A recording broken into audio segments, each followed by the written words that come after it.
Wyoming Territory, July 1883. The wind kicked up dust as the gavel slammed down, and Laurel Kincaid's fate was sealed with a price. She stood atop the crude platform outside the Cheyenne Freight Depot, arms bound behind her, a bruise blooming high on her cheekbone. Her pale green dress, dirt-streaked and torn at the hem, clung to her as her chest rose and fell. Her lips were chapped. Her eyes, cold and distant, stared not at the gawkers below but past them, toward the tracks and the open prairie beyond. Somewhere out there, her children were waiting. $50, barked a voice. Then another, louder, 65. A thin man in a brown vest turned to the crowd. She's strong, healthy, widow of a thief. No family, no claim. You get her, you own her. Laurel flinched, her fists clenched behind her ropes. 65. Going once, no, the voice cut through the heat and dust like a blade. Men turned. Some laughed. Others frowned. From the edge of the crowd stepped a tall cowboy, his hat shadowing sharp eyes and a sun-worn face. He looked younger than 30, but there was something about the way he walked slow, certain that made folks step aside. A rifle hung across his back.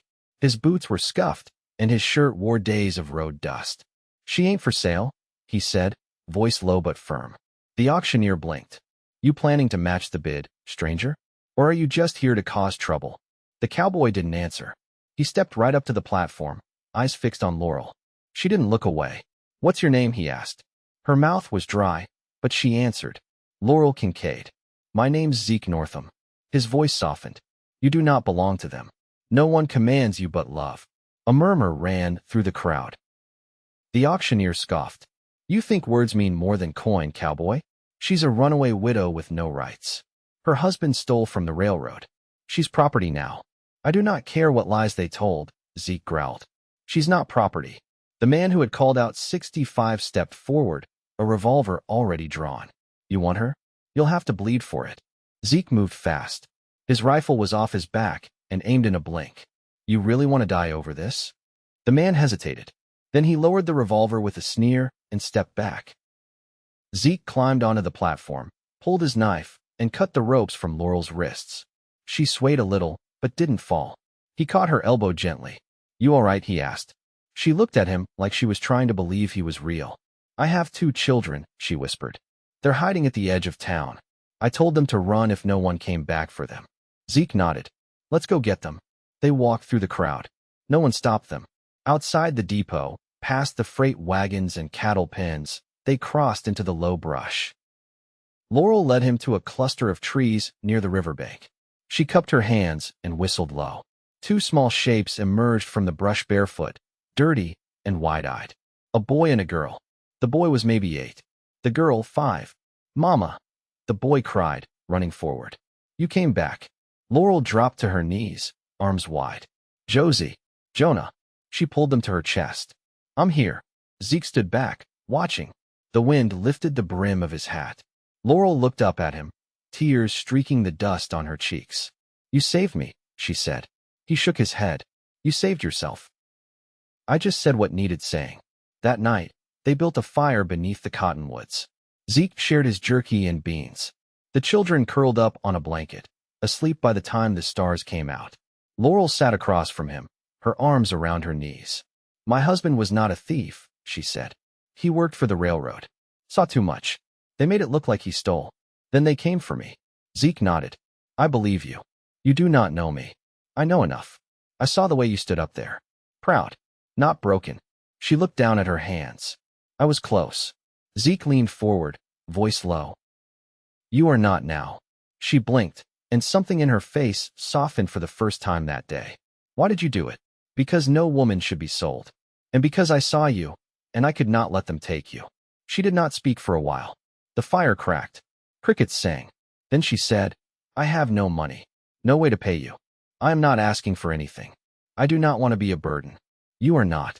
You have 2 children and more courage than most men I know." She looked at him for a long time, then nodded once. "All right," she said. "We will ride with you, if you will have us." Zeke looked over at the sleeping children, then back at her. He smiled, slow and steady. "I would be honored." They left Cheyenne at dawn. Zeke had a horse and a pack mule. He let Laurel ride while he walked beside. Jonah perched in front of her, and Josie tied snug against her back. They followed the river for 2 days, then turned north toward Buffalo, where Zeke said there was land to be worked and a barn to sleep in. By the 3rd night, Laurel laughed again. It was a small sound, but Zeke looked up from the fire like he had heard a miracle. She held a stick out to the flames, warming Jonah's socks. Josie asked me if you were a prince. Zeke chuckled. I am about as far from that as a man can be. She said you saved me like in the storybooks. He looked at her across the firelight. I would do it again. She met his eyes. I believe you. And something in her chest that had been locked shut for years clicked open. They crossed into Johnson County under a sky the color of old denim, the air dry and thin with altitude. The prairie grass reached knee-high in some places, swaying in slow waves. A mountain line loomed faint in the west, still snow-striped even in July. Zeke led the way without speaking much. Laurel noticed he never turned his back to the trail when they stopped, and he kept the rifle within reach even when he took off his boots at night. Each morning he filled the canteens from creek water and checked the children's feet for blisters. He never asked questions about her past, and she offered nothing he hadn't already heard. That evening they stopped near a grove of junipers. Zeke tied the mule and began gathering pine branches. Laurel knelt beside the fire pit he had dug, arranging a ring of stones. You said there's a barn, she said after a long time. Is it yours? Zeke shook out a wool blanket and laid it down for the children. Belongs to a friend who passed last winter. Left me the land, with a roof and 2 good horses. I've been meaning to fix the fencing. Why haven't you? He sat back on his heels. Didn't see the point in doing it for myself alone. Laurel lowered her gaze. And now? I see one now. Jonah and Josie ate slowly, too tired to talk. When they curled up for the night, Laurel stayed by the fire, arms folded around her knees. Zeke tossed another branch onto the flames and leaned against his saddle. Do you think they'll remember him? She asked. Zeke looked across the fire. Your husband? She nodded. He rubbed his jaw, thinking. They'll remember what you tell them. That'll shape more than any name carved in stone. She picked up a twig and drew a line in the dirt. He had a laugh like thunder. We used to dance in the kitchen when the floorboards were cold and the coffee was hot. Zeke didn't interrupt.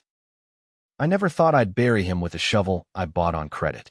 He didn't reach for her, didn't offer her comfort through touch. Only the silence he gave was a listening kind. The wind rustled the pine needles overhead. I don't know how to be anything but his wife, she said. You're already something more, Zeke replied. She looked at him, not startled, just quiet again. What do you mean? You crossed open land with 2 children and no promise of shelter. You didn't wait for anyone to rescue you. You're a mother, a survivor. And you're still standing. Laurel didn't speak, but her fingers tightened on her skirt. After a moment, she rose and walked toward the sleeping children, laying down beside them, her back to the fire. Zeke stayed up until the coals glowed low. He didn't sleep until the stars began to blur at the edges of the sky. They reached the property by midday 2 days later. The barn leaned slightly to one side, but the wood was solid, and the roof had held through the last snow.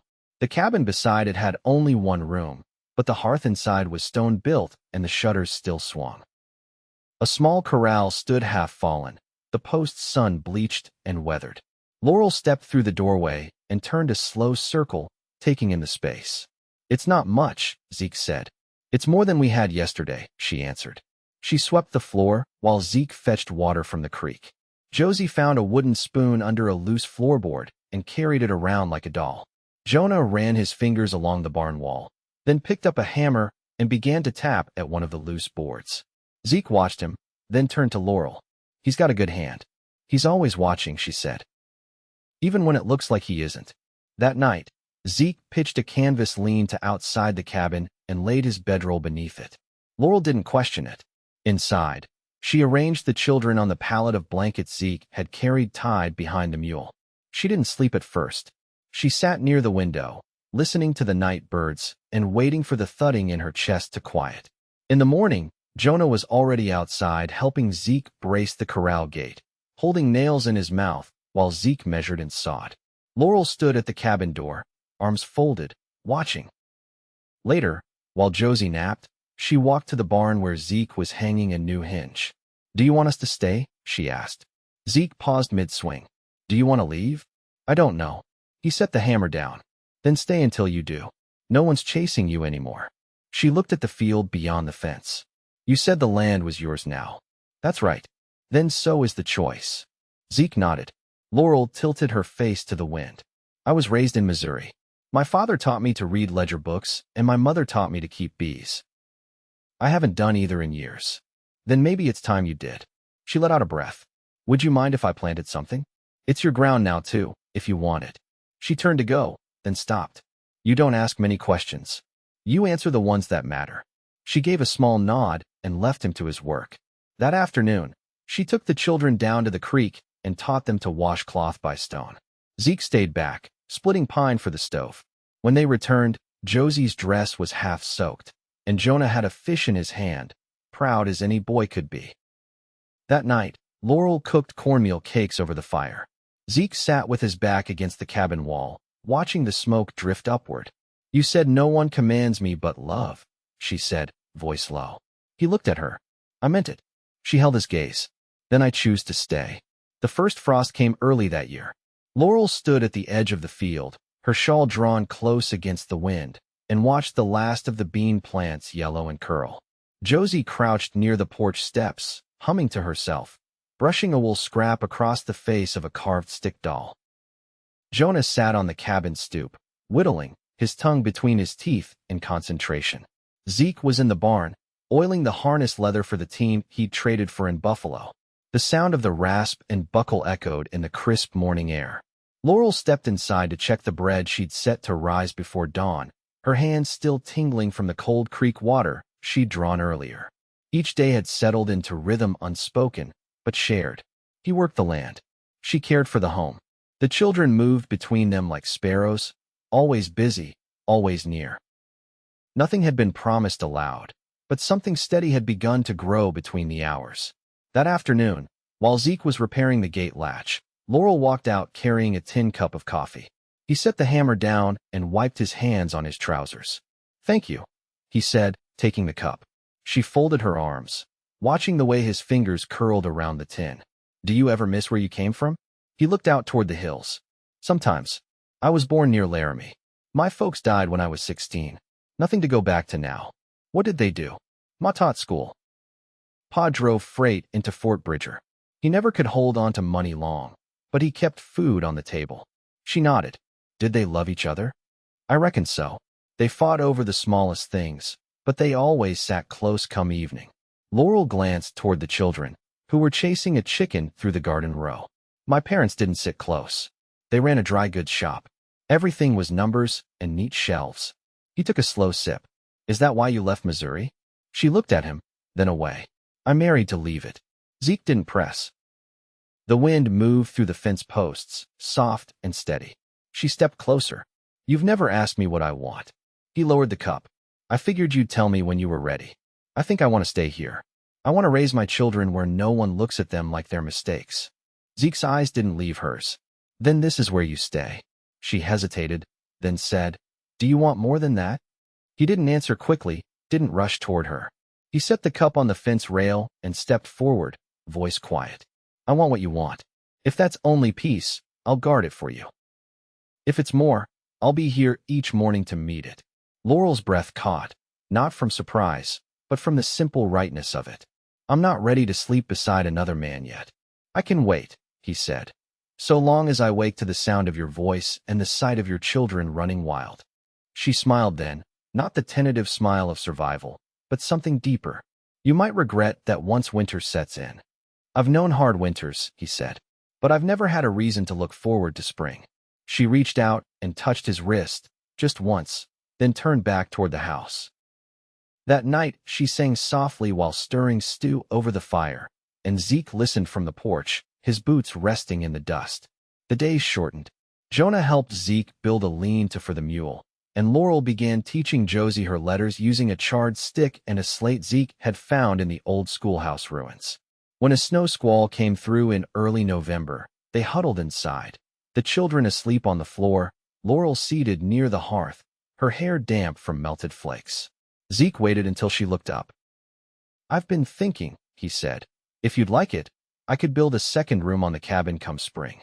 She reached for the kettle, poured him a tin of tea, and handed it over. If you build it, I'll fill it with something worth keeping. He took the tea without touching her fingers. You already have. She didn't answer, only leaned back against the wall, her eyes never leaving him. Outside, the wind howled against the shutters, but inside, the warmth held steady. The sound of Zeke's axe echoed sharp through the cold, steady as breath. Laurel stood at the edge of the woodshed, sleeves rolled, arms folded against the morning chill. She watched the rhythm of his swing, not the strength of it, though it was plain but the steadiness. No wasted motion. He worked like a man who'd earned every silence he kept. Inside, Josie sat by the hearth stacking corn cobs into towers while Jonah read aloud from the tattered primer Zeke had bartered for in town. The boy's voice had grown more certain these past weeks, the halting hesitations thinning out. Laurel had never heard a sweeter sound than the shape of learning on her child's tongue. Zeke paused and turned toward her, wiping his brow on his sleeve. I've been thinking about a smokehouse, he said. Might be time to prepare for next winter while we still have choices. Laurel stepped closer, eyeing the pile of chopped pine. You plan on curing game or raising hogs? Both, if I can fence the north quarter come thaw. He leaned on the axe handle. But I'd like to know what you think. It's your table I'm trying to keep full. She brushed a strand of hair from her face, dirt still under her nails from the morning's root cellar work. If we're doing this together, then I'll help lay the stones. I've still got calluses from stacking kiln brick. Zeke's brows lifted slightly. You ever build one before? No, but I watched my uncle do it back in Independence. He drank too much and sang off-key, but the man could cure meat like a priest blessing a harvest. Zeke laughed softly, the kind of laugh that came from deep comfort, not amusement. Then we'll do it your uncle's way. Later, they walked the edge of the field together, marking where the soil stayed driest even after the snow melt. Laurel kicked at a clump of earth with her boot. If we sink a line of stones here, the runoff will slide past. We won't lose the lower row of beans again. Zeke nodded. And we could trench a little deeper on the west end. I can cut a path with the plow once the ground softens. She looked sideways at him, sun catching the edge of his jaw. Seems we're making more than a life here. We're making a place. He met her gaze. That's what I want. When they returned to the cabin, Jonah was bent over the table, drawing furrows on a rough scrap of paper with a piece of charcoal. Josie pointed at the lines. That's the garden, she said. And that's where Mama said the honey plants go. Laurel crouched beside them. That's right. We'll try to bring the bees this spring. Zeke stepped behind her, close enough she could feel his warmth, but not his breath. You really think they'll take? If the flowers bloom true, they'll stay. She looked up at him. Same as people. That night, after the children slept, she stepped out onto the porch where he stood gazing at the stars, the cold air turning their breath to fog. I want to ask you something, she said. His eyes shifted to her, steady. All right. When you told those men I didn't belong to anyone but love, did you believe it could be mine again? He didn't look away. I knew it already was. She drew her shawl tighter around her. I've been trying to understand what it means to love after loss without it feeling like a betrayal. It's not betrayal to live.